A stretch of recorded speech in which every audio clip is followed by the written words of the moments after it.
கர்த்தருடைய பரிசுத்தமான நாமம் மகிமைப்படுவதாக. ஆசீர்வாதமான ஒரு கால வேளையில் பாளையங்கோட்டை இந்திய தேவ சபையிலிருந்து காலை மன்னாவை உங்களுக்கு வழங்குவதில் மிகுந்த சந்தோஷம்.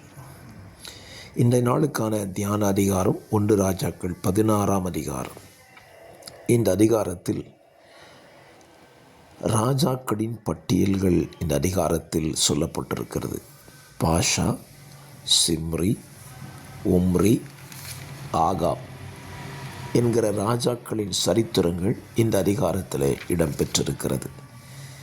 இந்த அதிகாரத்தில் எரிகோவை திரும்ப எடுப்பித்து கட்டின ஒரு மனிதன் யோசுவா இட்ட சாபத்தின்படியே தன் 2 குமாரர்களை இழக்க கொடுக்கிறதையும் இந்த அதிகாரம் நமக்கு சொல்லுகிறது.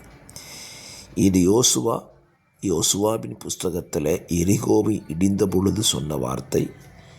பல வருஷங்கள் கழித்து அது நிறைவேறுகிறது.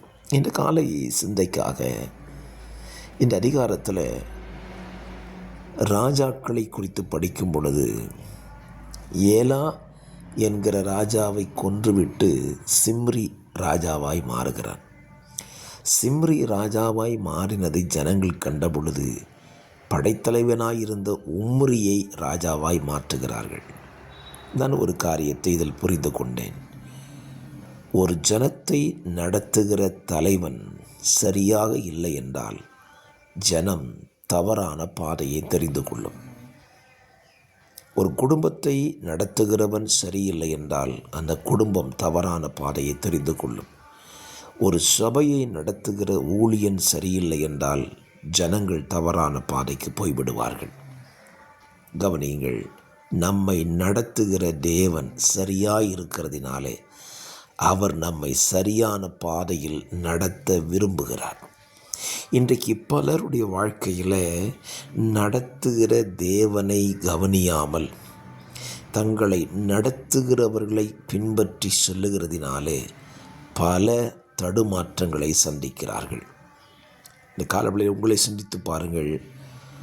நீங்கள் யாரை பின்பற்றுகிறீர்கள்? உங்கள் தலைவர்களையா அல்லது உங்களை நடத்துகிற தேவனையா?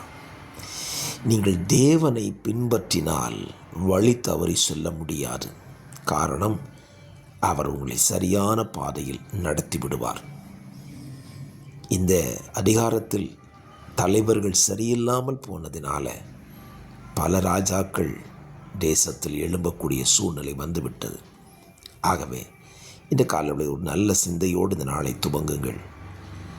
நல்ல தலைவர்களை நமக்கு தெரிந்தெடுத்து நம்மை நடத்துகிற தேவனுடைய பாதையில் அவர்கள் நடக்கிறார்களா என்று பார்த்து அந்த பாதையில் நடப்போம். ஜெயமான வாழ்க்கையை தேவன் நமக்கு நிச்சயமாய் தருவார். தகப்பனே, இந்த வார்த்தையின்படி நடக்க எங்கள் எல்லாருக்கும் உதவி செய்யும். ஆமேன், ஆமேன்.